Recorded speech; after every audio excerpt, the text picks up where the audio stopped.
قل هو الله احد اللہ الصمد لم یلد ولم یولد ولم یکن لہ کفوا احد۔ محترم بزرگوں اور دوستوں، السلام علیکم۔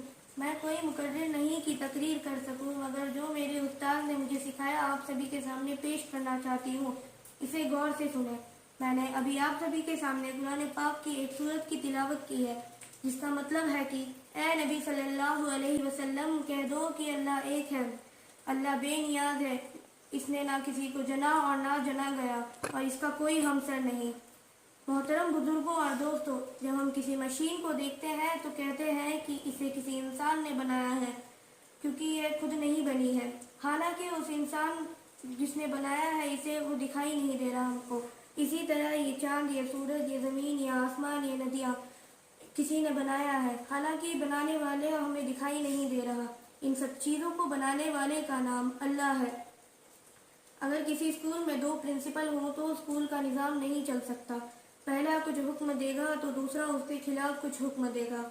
اسی طرح اگر کسی گاؤں میں دو پردھان ہوں تو گاؤں کا نظام نہیں چل سکتا۔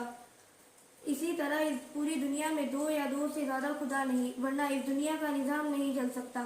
ہم دیکھتے ہیں کہ یہ چاند، یہ سورج، یہ زمین، یہ آسمان سب اپنے اپنے کاموں کو پابندی سے کر رہے ہیں، جس سے پتہ چلتا ہے کہ ان کا مالک صرف ایک ہے، جو اللہ ہے۔ اسی لیے ہم مسلمان صرف اللہ کو مانتے ہیں اور کلمہ لا الہ الا اللہ محمد الرسول اللہ پر ایمان رکھتے ہیں کہ اللہ کے سوا کوئی معبود نہیں اور حضرت محمد صلی اللہ علیہ وسلم خدا کے رسول ہے، یعنی نفع اور نقصان پہنچانے والی ذات اور کاموں کو بنانے اور بگاڑنے والی ذات صرف اللہ کی ہے، اس میں کسی انسان یا دوسرے کا دخل نہیں۔ ہم دیکھ رہے ہیں کہ اس دنیا نفع اور نقصان پہنچانے والی ذات اس دنیا کے نفع اور نقصان اس دنیا کے لوگ پہنچا رہے ہیں۔ دولت سے نفع ہو رہا ہے، غربتی سے نقصان ہو رہا ہے، جبکہ ایسا نہیں ہے۔ نفع اور نقصان، کاموں کا بننا اور بگڑنا اللہ کی طرف سے ہے۔ ایک چیونٹی نے کاغذ پر قلم چلتے ہوئے دیکھا تو کہا کہ قلم لکھ رہا ہے، جبکہ لکھنے کا کام آدمی کر رہا تھا۔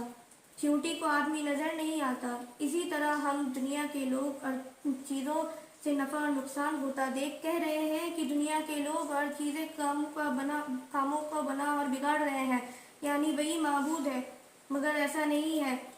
معبود تو صرف اللہ ہے۔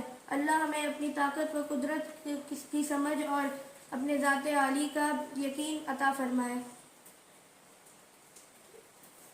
وآخر الدعوانا الحمد للہ رب العالمین۔